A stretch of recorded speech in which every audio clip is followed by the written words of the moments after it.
this is part 2 for the ECU themed fishing rod. Like I was saying, I don't know if you saw the first part 1 or not, but I had to basically cut it in half. It got over an hour long, and that's not really good. No one wants to sit down on YouTube and watch an hour and 5 or 10 minute video. So I cut it in half, 30 or 35 minutes. It's still a little bit long. But it's been an exciting build. I've wanted to record as much of it as I could.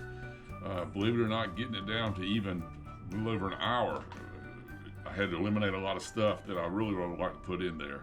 But it's not that necessarily that much of an instructional video. It's just for entertainment. And if you have any questions though about anything I've done, give me a call. Give me call.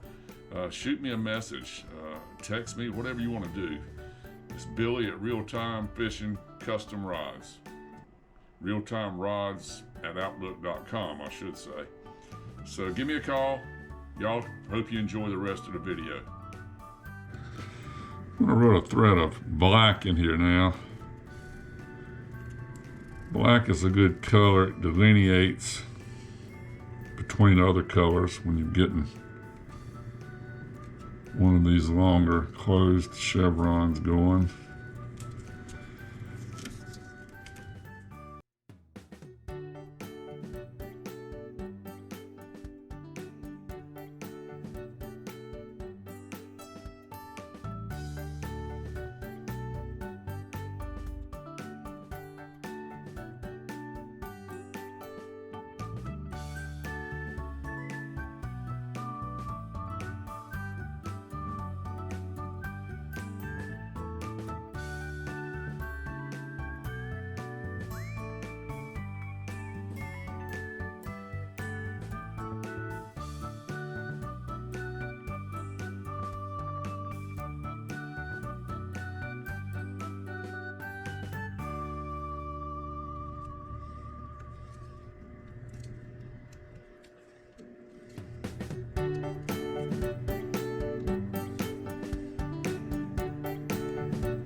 Starting to come through a little bit with these colors.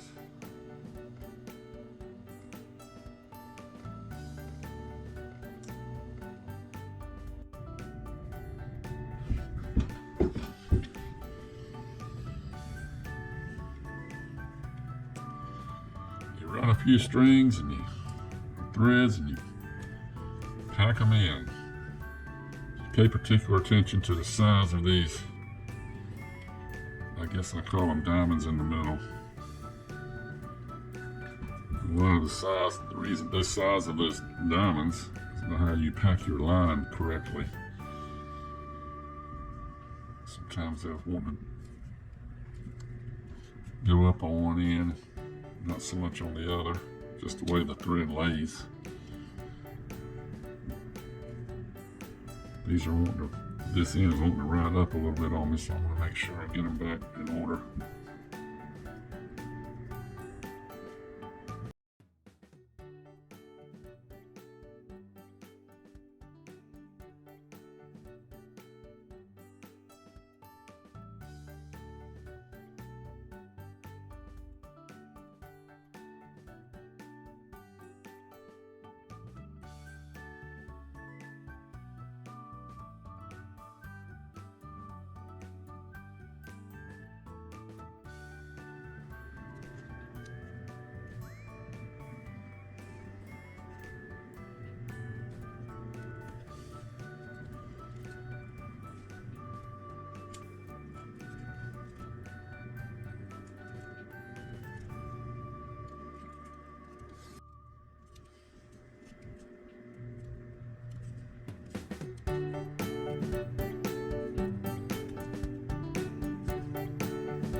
A lot of really good decorative wrap rod builders out there.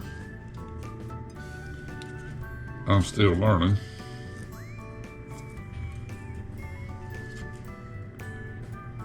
But there's something called a free form where you just,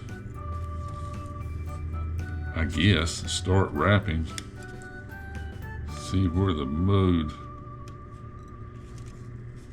where, I don't know, where your mind goes and where it leads you, and just go with it and start wrapping free form. No real pattern, I don't guess.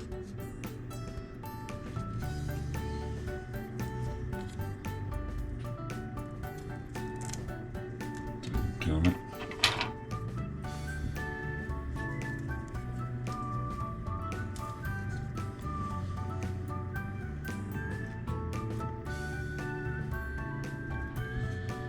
I'm so worried about saving a little string at the end that I'm trying to make my turns too tight. That's what's causing these things to slip on me. I guess that goes back to my home building business. We always try to control material cost. Material cost. The more material you use, the less profit you made. If you didn't want to use too little material, you wouldn't have a good product.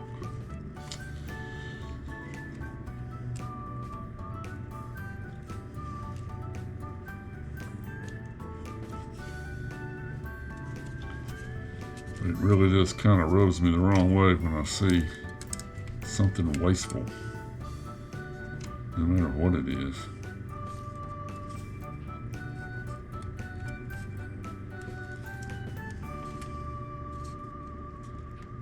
We need to be good stewards of whatever we got.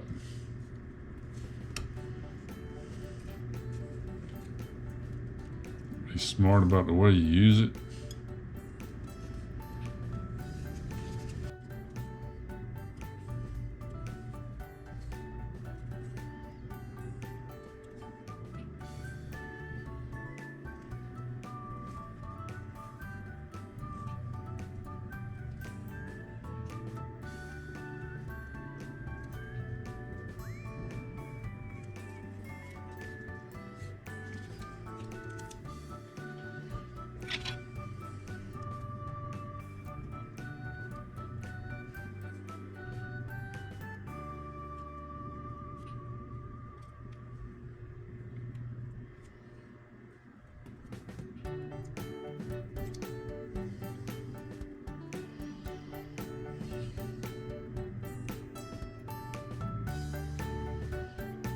We're getting closer.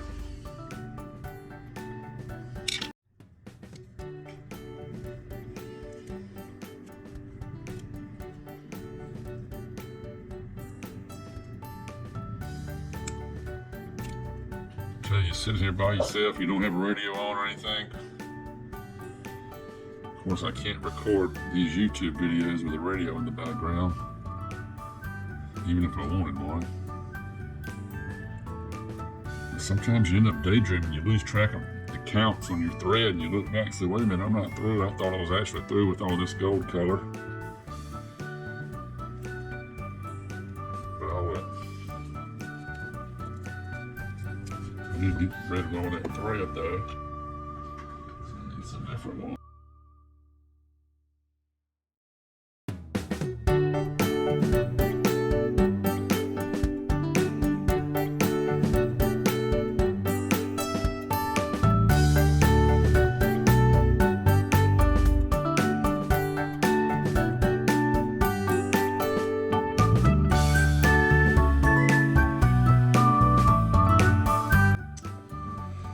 Okay, took a break to get me a little Pepsi Cola.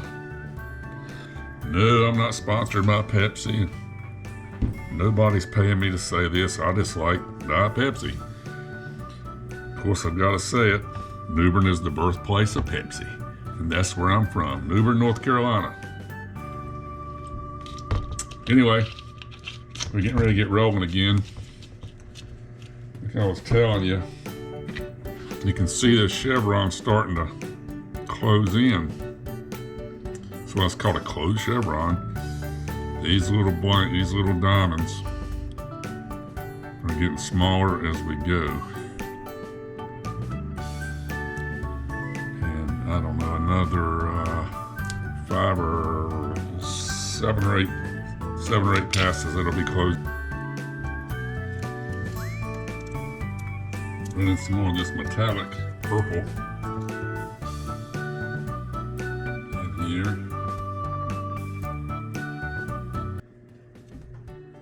I don't want to introduce too many other colors because it is an ECU themed fishing rod.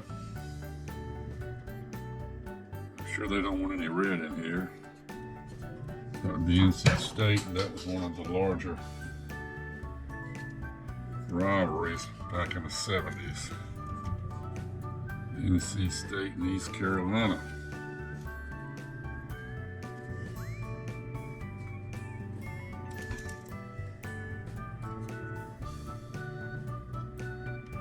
Shame to say, I don't know who their biggest rivalry is now.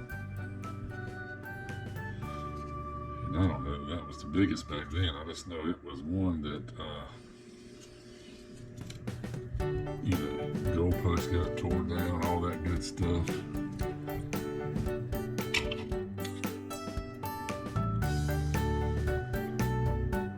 Bad thing about those metallic threads is they are a little slicker, I believe, than the poly or the nylon. I'm going to slip on you a little bit.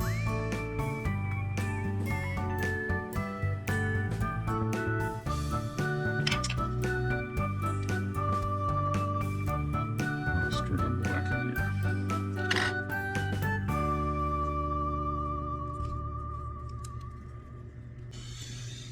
Yeah, that laid down pretty good in here. A few spots.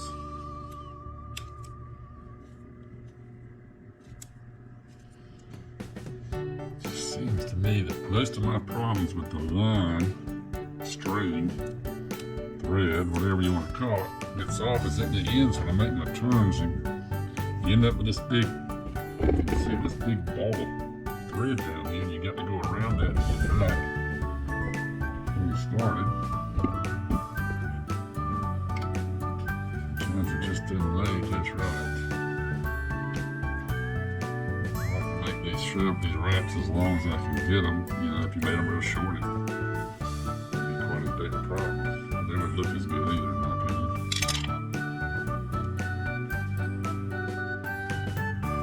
Okay, I think it's time for some purple.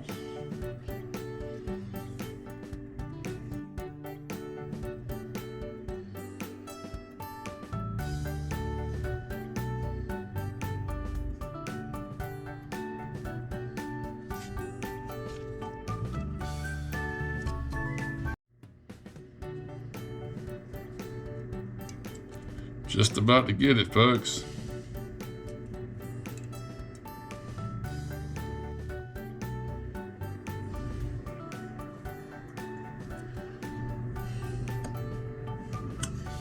You can see the little brown carbon fiber color spots in the middle, getting smaller and smaller, and everything else just getting larger and larger.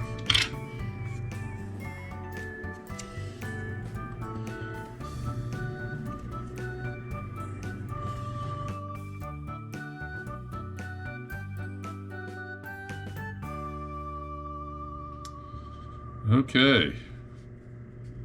Finally got it all closed in. You don't see any rod blank anywhere through it. I'm going to start addressing the ends and tying it off. I'm going to put some color preserver on it. That'll help it keep its color a little longer. UV rays. One more line of protection against that. In addition to that, what really helps me is it helps glue these down. It kind of binds them. So I'll be doing that, and I'll be back. Y'all stay tuned. Okay, the battery kind of went dead on me. I put a lot of color preserver on it. It's kind of a white milky look right now. I'll be sanding these down. These are basically handmade cork handles that I glued together. Give you an idea of what I'm talking about. Several of these, they're 1/4 of an inch thick. Glued them together and I'll shape them down and sand them to give them some, some contour and some, just to look better. Then I usually put a cork preserver and maybe a light stain or a Danish oil or something on those. This is it. I've got to address the tie-offs at each end. This is those Fuji guides, which are high frame.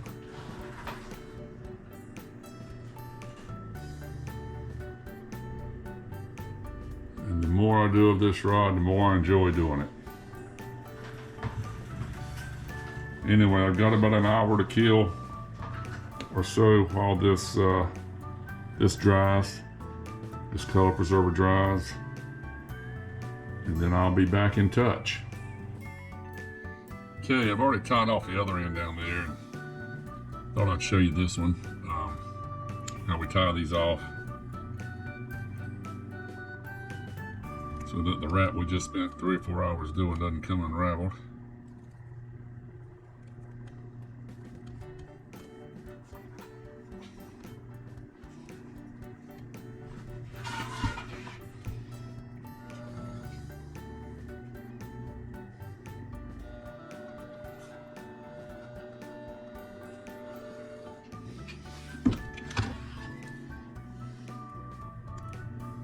I'll probably fast forward through a lot of this. I won't bore you with it, but just to give you an idea how this process works.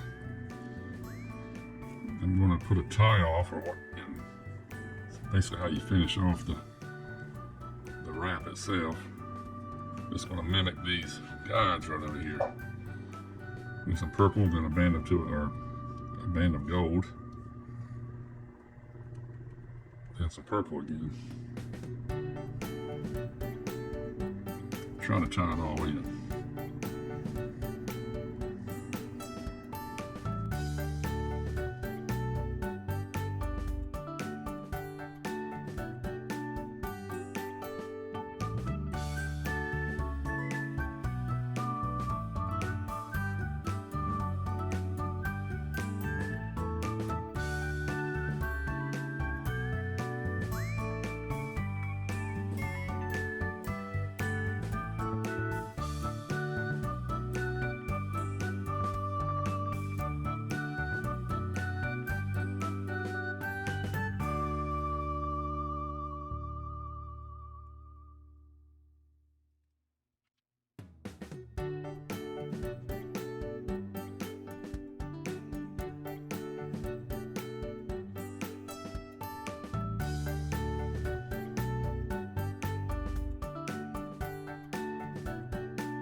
Okay.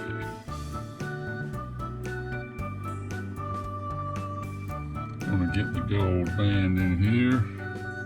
I have to do it by hand, so it requires a lot of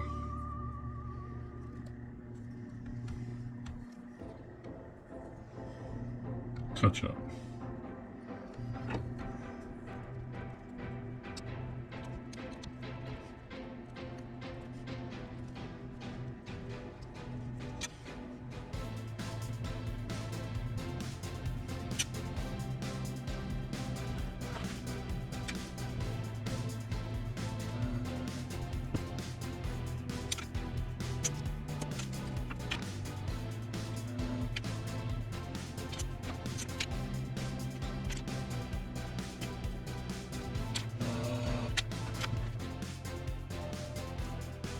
Okay, here it is. 2 ends tied off.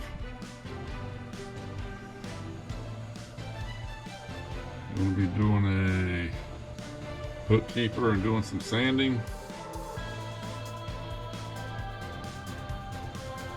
And it's a matter of putting epoxy on and waiting. Okay, I'm starting on the handles now. I'm going to get an idea of what it's going to take to get those down and present them on a different wrapper that I'm used just for this instead of the one where I put my epoxy on there.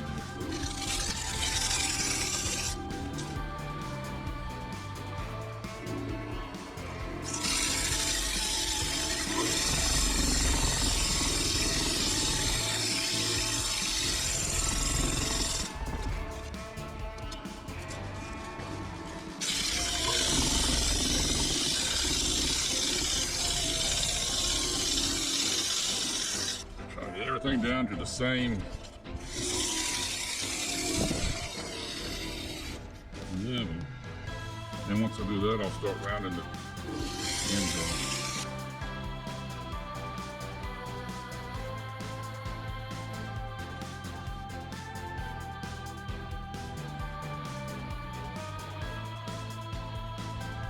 Okay, I came and get my file. Maybe get the edge off of this thing a little bit better.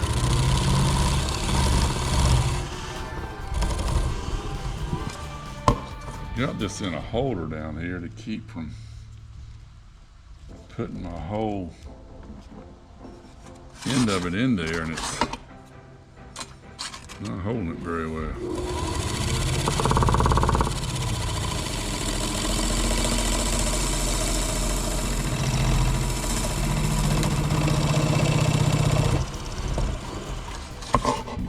Spinning.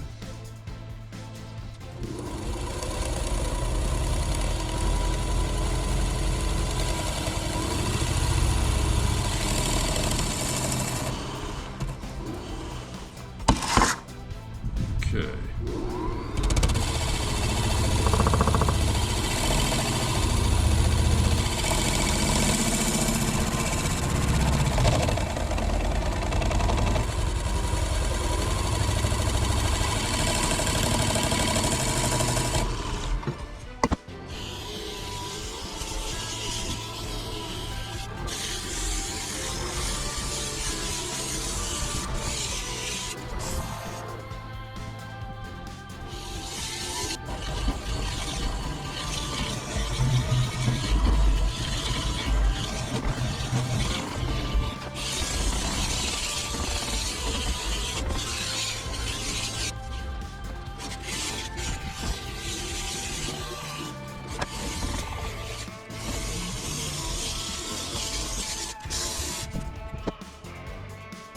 Okay,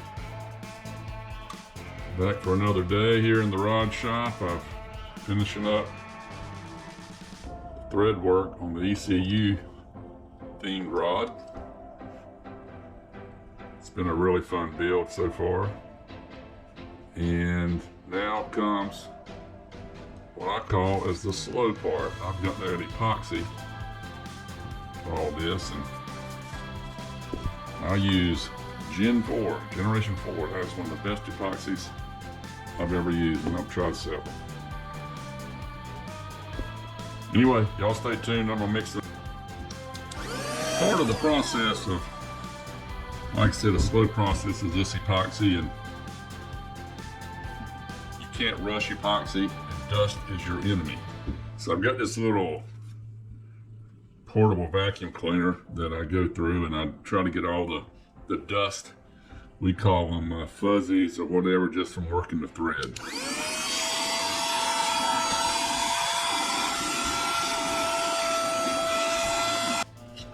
Okay, getting some epoxy put on it today, right now rather. I apologize. I started this and forgot to turn the camera on. Epoxy is a slow process. You cannot rush it, not any way that I know of anyway. Bubbles are a problem. This time of year, viscosity tends to be a little thicker. So you kind of have to work it a little bit longer. Okay, got the ECU, East Carolina University themed rod, purple and gold. A closed chevron here, and I'm going to do the maiden cast. It's a little dreary day out here. We're going to do it anyway because we want to finish this bad boy up. And I've got a casting plug on here, and I've got a stake out there about 50 yards. And hopefully we can get this out there about 50. Now a real bait with some wind resistance, whether it's hard plastic or soft plastic, is probably going to go about 35 or 38. But we're going to see how this goes.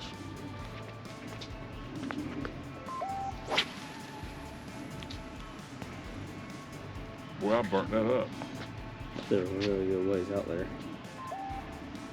Let's see how far that went, Matthew. Grab the line and walk out there.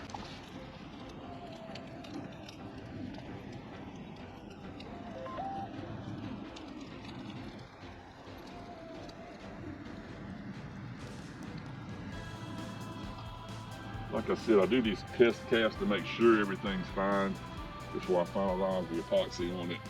If I can get 50 yards or 55, like I said, he's out there about 50 now, so I think I surpassed that with this caster weight. Then a real weight, a real bait with some wind resistance, hopefully we'll go about 15 yards less than that. Okay, what you got? He says we're probably at 60 yards. All right, bring it on in. Let me reel in.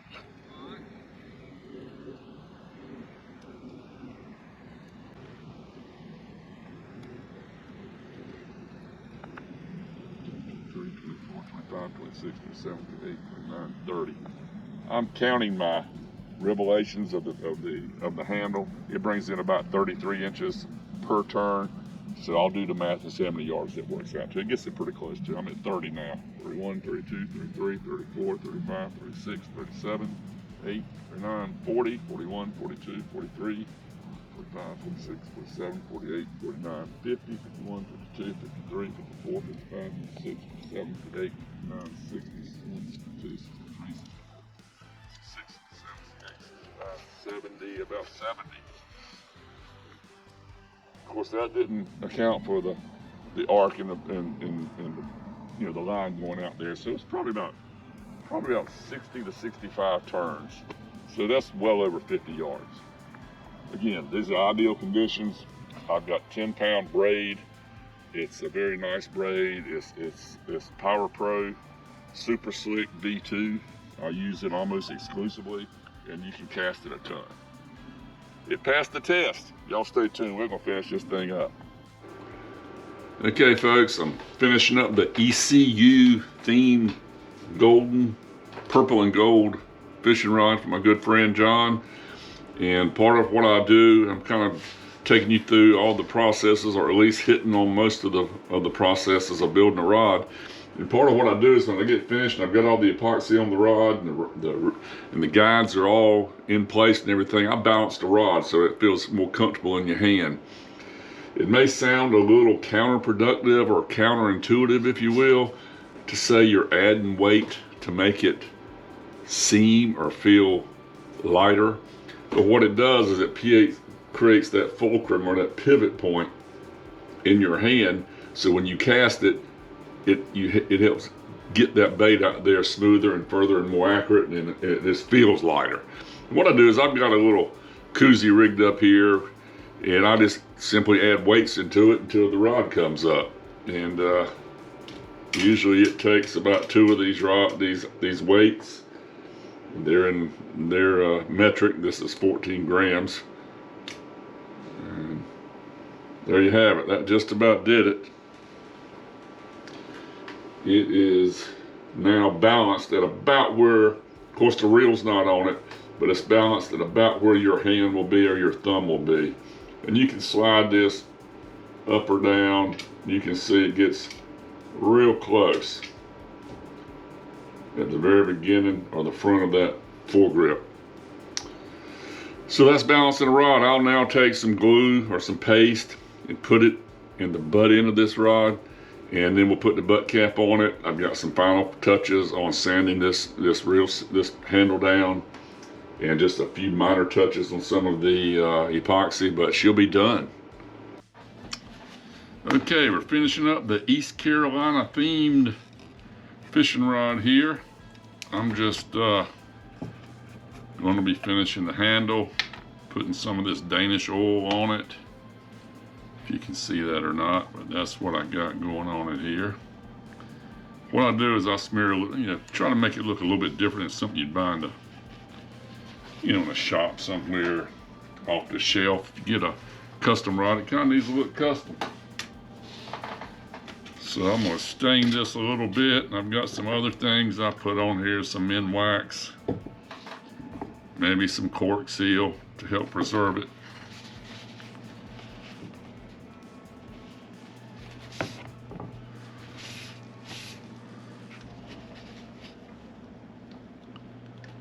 And I'm usually put this on there pretty liberally, because this is cork and it will soak in pretty good.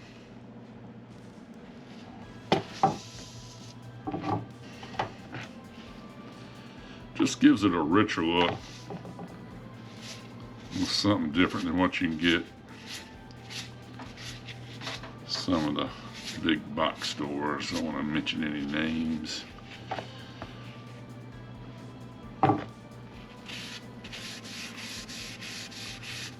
Most people that build a custom rod that I know, which I don't know them all, take a lot of pride in what they do, and they do want something a little bit different than what you can get just anywhere. Something you can be proud of and hopefully last you a long, long time. I'd like to think it's something you can hand down, grandkids, kids, or whatever. Take care of it. You should be able to, because the components in these rods are certainly a step above a factory built rod. I've got some nice Fuji guides on here for the line. I've got a nice American Tackle reel seat.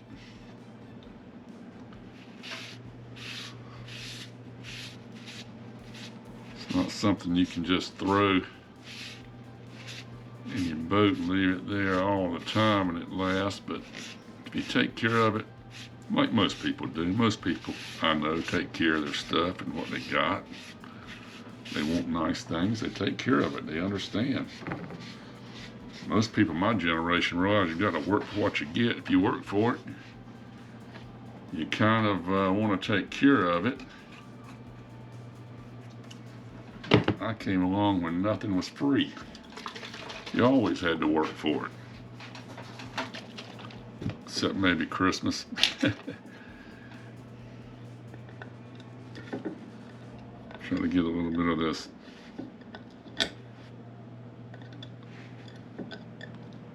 just a touch of this stain in here. Gives it kind of a rich look.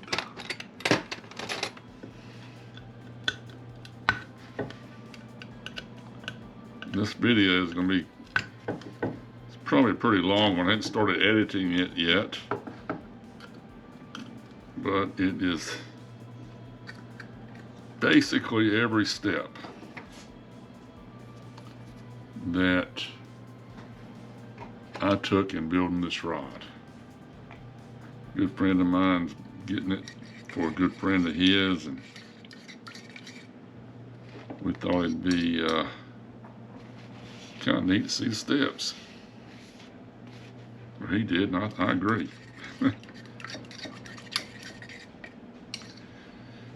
I don't know, like I said, this video has taken several days. I don't know what I've said and what I hadn't, but this is a really nice rod. It's a North Fork composite rod. And Gary Loomis makes these rods, these blanks, I'm sorry. And every rod he makes now comes out of that same factory. And he is a world-renowned designer of fishing rods. What's going on with this stuff here? It's not very dark. So anyway, they come out of Washington State.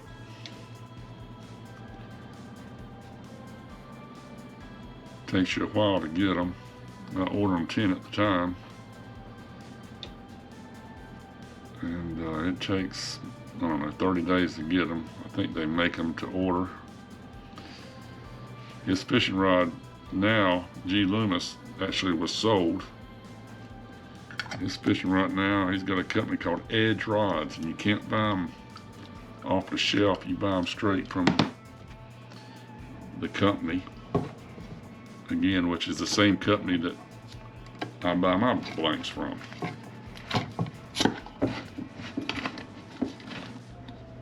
The reason I'm saying all that is it's a very nice rod blank. You put some decent components on it. Components, I mean a good cork handle. This is AAA cork. A good American tackle rod seat. That's where the rod goes. Good guides. Good blank. Good thread work. This should last you a long time.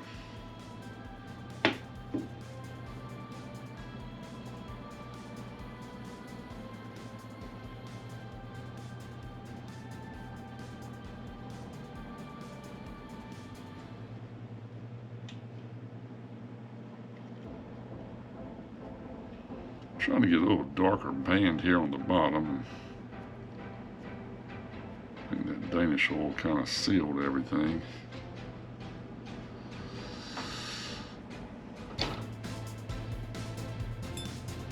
So anyway, that's what we got going on. I'll probably put at least 2 coats of this Danish oil on this rod. It helps. It's not just for looks. I mentioned it makes it look nice, and it does, but it helps preserve the rod.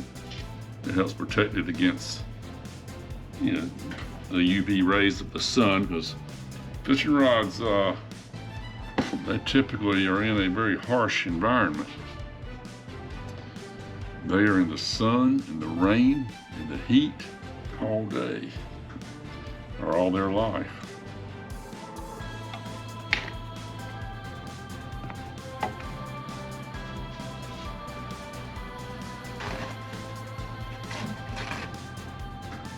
I built several rods for some good friends, and this one's as special as any of them. I said I've known the guy, I think, since about 4th grade or 5th grade when he moved to New Bern.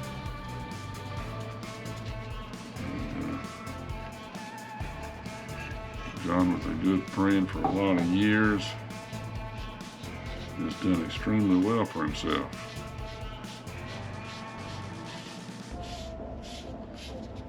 And I can honestly say it, I'm not just saying that because he's probably be listening to this video. When you got a friend in John Manus, you got a friend, buddy. When he says he's got your back, it's not lip service, and I'm not going to give an example of that, but I've got 1 or 2. Back in the day, in my younger day, where John definitely had my back. Couple instances that he probably doesn't remember that I remember very well.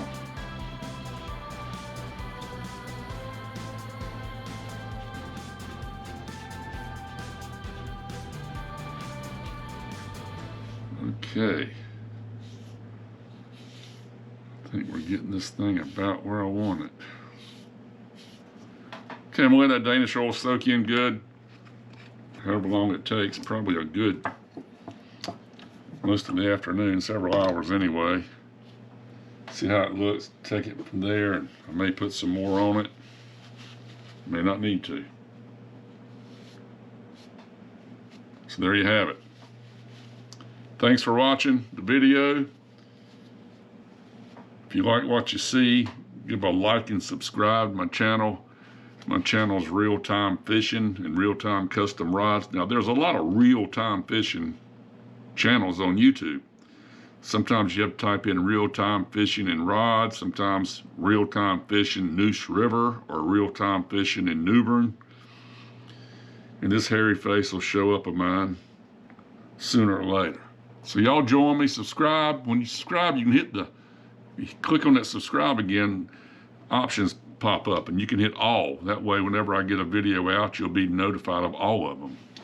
If that's what you want to do, and that's what most folks do. So anyway, thanks for watching. Y'all stay tuned.